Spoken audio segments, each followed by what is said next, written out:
تاریخ انسانیت میں کچھ لمحات ایسے ہوتے ہیں جو صرف زمانے نہیں بدلتے بلکہ انسان کی سوچ، اقدار اور زندگی کا مقصد بھی بدل دیتے ہیں۔ 7ویں صدی میں عرب کے جلتے ہوئے صحراؤں سے ایک ایسا پیغام ابھرا جس نے اندھیروں کو روشنی میں بدل دیا۔ یہ کہانی طاقت کی نہیں، یہ کہانی حق کی ہے۔ یہ کہانی ہے اسلام کے عروج کی۔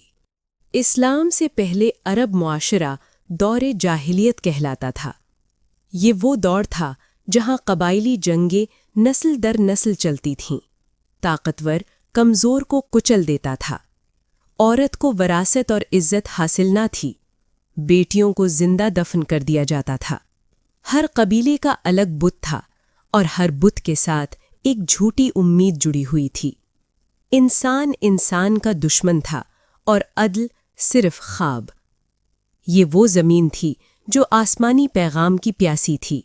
سیاہ اندھیرے معاشرے میں مکہ کے شہر سے ایک سچا امانت دار انسان ابھرا، حضرت محمد صلی اللہ علیہ وسلم۔ 40 برس کی عمر میں غار حرا کی تنہائی میں اللہ کی پہلی وحی نازل ہوئی، اقرأ بسم ربک الذی خلق۔ یہ صرف پڑھنے کا حکم نہیں تھا، یہ انسان کو سوچنے، سمجھنے اور بدلنے کا پیغام تھا۔ اسلام نے اعلان کیا، سب انسان برابر ہیں، رنگ، نسل اور قبیلہ بے معنی ہے، اصل برتری تقویٰ میں ہے۔ یہ پیغام انسان کو انسانیت سے جوڑ رہا تھا۔ جب یہ پیغام عام ہونے لگا تو مکہ کے سرداروں کو اپنی حکومت خطرے میں نظر آنے لگی۔ مسلمانوں پر کوڑے برسائے گئے، بھوک اور پیاس مسلط کی گئی، سماجی بائیکاٹ کیا گیا۔ حضرت بلال کو تپتے ہوئے پتھروں پر لٹایا گیا، لیکن ان کی زبان پر صرف ایک لفظ تھا، احد احد۔ حضرت سمیہ اسلام کی پہلی شہیدہ بنی۔ یہ ایمان کی قیمت تھی اور یہ قیمت خوشی سے ادا کی گئی۔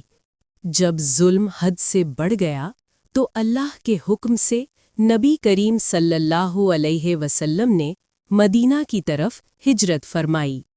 یہ ہجرت صرف شہر کی تبدیلی نہیں تھی، یہ تاریخ کی سمت بدلنے والا لمحہ تھا۔ مدینہ میں مہاجر اور انصار بھائی بنے، آئین مدینہ تشکیل پایا، مذہبی آزادی دی گئی، عدل کی بنیاد رکھی گئی۔ یہ دنیا کی پہلی فلاحی اسلامی ریاست تھی۔ اسلام کو مٹانے کے لیے مسلمانوں پر جنگیں مسلط کی گئیں۔ غزوہ بدر، جہاں تعداد کم تھی لیکن ایمان مضبوط تھا۔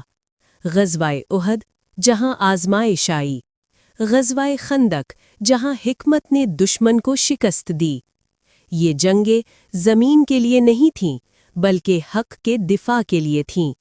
بالآخر وہ دن آیا جس کا برسوں انتظار تھا۔ مکہ فتح ہوا، لیکن خون کا ایک قطرہ نہ بہا۔ نبی کریم صلی اللہ علیہ وسلم نے فرمایا، آج تم پر کوئی گرفت نہیں۔ وہ لوگ جو کل دشمن تھے آج معاف کر دیے گئے۔ یہ فتح تلوار کی نہیں، یہ فتح اخلاق کی تھی۔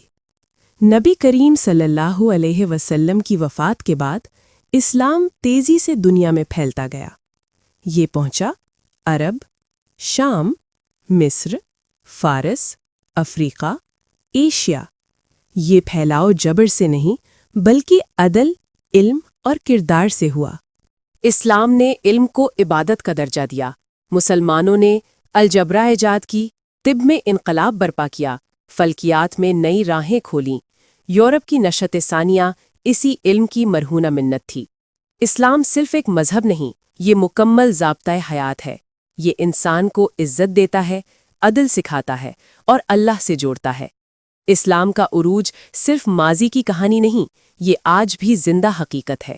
اگر آپ کو یہ ویڈیو پسند آئی ہو تو مزید ایسی ویڈیوز کے لیے ہمارے چینل کو سبسکرائب کریں، کمنٹ میں اپنی قیمتی رائے کا اظہار ضرور کریں۔